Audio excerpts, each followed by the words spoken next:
Assalamualaikum guys dan salam sejahtera. Okey guys, sekarang ni kita berada di salah satu rumah projek MACB di Taman Sepakat Bukit Mertajam.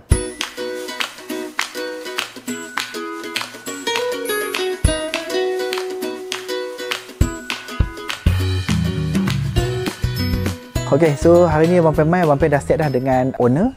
Okey, untuk nak menunjukkan dia progres renovation rumah dia lah. Okey, sekarang ni kita tengah tunggu owner.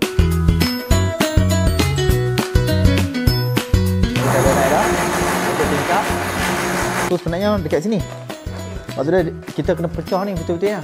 Jadi kita ginjak lah. Kita potong kat sini lah. Begitu. Yang dinding kita ginjak juga. Dinding mana? Dinding yang ni. Yang ni ke? Yang ni sebenarnya dia kita rapat ke sana. Betul-betulnya dia lubang dekat sini. Maksudnya kat sini.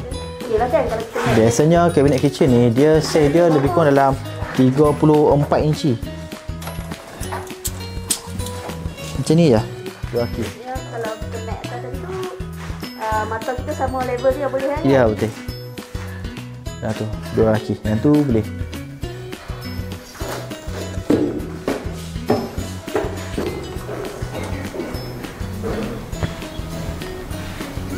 Dia ada satu masalah rumah ni. Kalau ikut dalam plan, dalam drawing semua, kita dapati ada satu beam yang tanpa kita duga ada beam dekat tengah-tengah tempat yang kita nak buat tu.